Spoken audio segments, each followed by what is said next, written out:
अनिल अंबानी की company Reliance power को भूटान में एक बड़ा प्रोजेक्ट मिल गया है। कंपनी की तरफ से जारी प्रेस रिलीज के मुताबिक रिलायंस पावर ने भूटान की सरकारी company green digital private limited के साथ एक समझौता किया है। इसके तहत रिलायंस पावर भूटान में 500 मेगावाट का सोलर पावर प्लांट बनाएगी। ये रिलायंस पावर और भूटान की drug holding and investments DHI के बीच 50-50 की साझेदारी में बनाया जाएगा। मतलब दोनों कंपनियां आधा आधा पैसा लगाएंगी और मिलकर इसे बनाएंगी। इस प्रोजेक्ट की कुल लागत 2000 करोड़ रुपए है। ये सोलर प्लांट 2 चरणों में बनकर तैयार होगा। इस समझौते के तहत रिलायंस पावर भूटान सरकार को लंबे समय तक बिजली बेचेगी। इसके अलावा रिलायंस पावर भूटान में एक 770 मेगावाट का हाइड्रो पावर प्रोजेक्ट भी बनाएगी। यह प्रोजेक्ट भूटान के रिन्यूएबल एनर्जी सेक्टर में अभी तक का सबसे बड़ा प्राइवेट इन्वेस्टमेंट है, निजी निवेश है।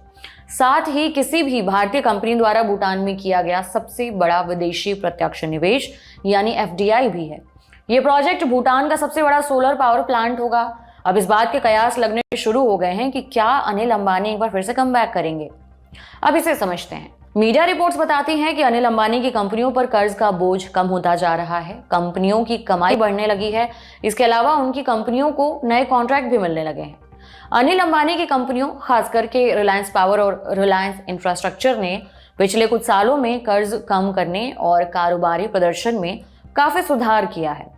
रिलायंस इंफ्रास्ट्रक्चर ने साल 2024 में LIC, Edelweiss, ICICI bank, union bank और अन्य बकायेदारों का कर्ज चुकाया है। कंपनी ने CLE प्राइवेट लिमिटेड के साथ करीबन 6500 करोड़ का विवाद भी सुलझा दिया है। वहीं रिलायंस पावर ने पिछले साल ICICI बैंक, एक्सिस बैंक और DBS बैंक के बकाये का निपटारा किया। कुछ दिनों पहले रिलायंस पावर की सब्सिडियरी रोजा पावर ने सिंगापुर की वर्डे पार्टनर्स का 485 करोड़ रुपए का कर्ज चुकाया है। इसके बाद कंपनी ने दावा किया है कि वो अब पूरी तरह से कर्ज मुक्त है। बाजार के जानकारों का कहना है कि अनिल अंबानी की कंपनियों, खासतौर से रिलायंस पावर और रिलायंस इंफ्रास्ट्रक्चर ने अपना कर्ज बहुत तेजी से घटाया है। उदाहरण के लिए रिलायंस इंफ्रास्ट्रक्चर ने अपने कर्ज को 3831 करोड़ रुपए से घटाकर 475 करोड़ रुपए पर ला दिया है, जो सीधे 87% की कमी है। इसके अलावा इंडियन एक्सप्रेस में 19 मार्च को छपी एक रिपोर्ट बताती है कि कर्ज में डूबी अनिल अंबानी की दूसरी कंपनी रिलायंस कैपिटल को हिंदुजा ग्रुप की company IndusInd international holdings limited ने खरीद लिया है। कुछ जानकारों का कहना है कि अगर अनिल अंबानी अपने भाई मुकेश अंबानी की तरह अपने कर्जों को मैनेज कर लेते हैं और बिजनेस ग्रोथ पर ध्यान देते हैं तो देर सबेर उनकी कंपनियां फिर से अच्छा प्रदर्शन कर सकती हैं। कर्ज घटाने के अलावा उनकी कंपनियों को नए प्रोजेक्ट भी मिलने लगे हैं। जैसा कि हमने शुरू में बताया, रिलायंस पावर को भूटान में बड़ा प्रोजेक्ट हाथ लगा है। इस प्रोजेक्ट के तहत कंपनी 1250 मेगावाट बिजली उत्पादन के लिए 2 प्लांट लगाएगी। इसमें एक 500 मेगावाट का सोलर प्लांट होगा, जबकि दूसरे हाइड्रो पावर प्लांट यानी पानी से बिजली बनाने वाला प्रोजेक्ट है। इसकी क्षमता 750 मेगावाट की होगी। इससे पहले भी कंपनी को एक प्रोजेक्ट मिला था। 12 मई को न्यूज एजेंसी PTI की एक रिपोर्ट बताती है कि रिलायंस पावर की सहयोगी कंपनी रिलायंस NU एनर्जीज ने भारत सरकार की कंपनी SJVN लिमिटेड से 175 मेगावाट / 700 मेगावाट घंटे की बैटरी एनर्जी स्टोरेज सिस्टम यानी BESS के साथ 350 मेगावाट का सोलर प्रोजेक्ट हासिल किया है। बाजार के विद्वान अनिल अंबानी के कमबैक की संभावनाओं को श्रेय उनके बेटों जय अनमोल अंबानी और उनके छोटे भाई जय अंशुल अंबानी को भी देते हैं।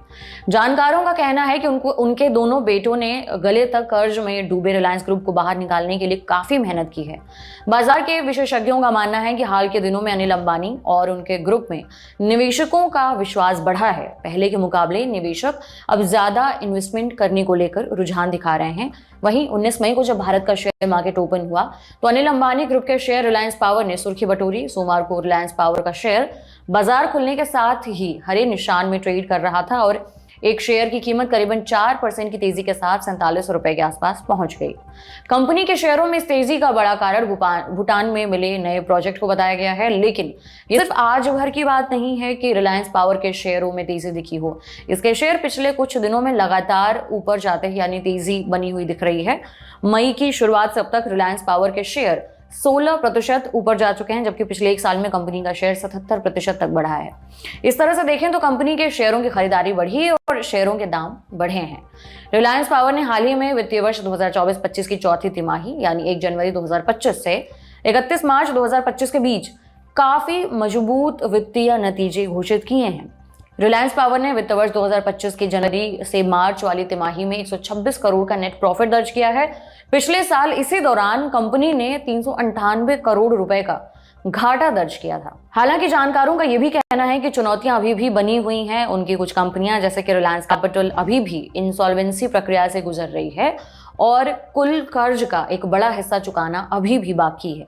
4 अप्रैल को मिंट में छपी एक रिपोर्ट में बताया गया है कि उनकी कंपनी रिलायंस कम्युनिकेशंस पर कुल बकाया कर्ज 40,413 करोड़ रुपए का है।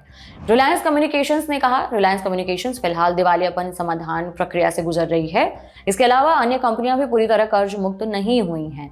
ऐसे में ये कहना जल्दबाजी होगी कि अनिल अंबानी का कमबैक संभव है या नहीं, ये उनकी कंपनियों के भविष्य के प्रदर्शन और उसमें आने वाले नए निवेश पर निर्भर करेगा।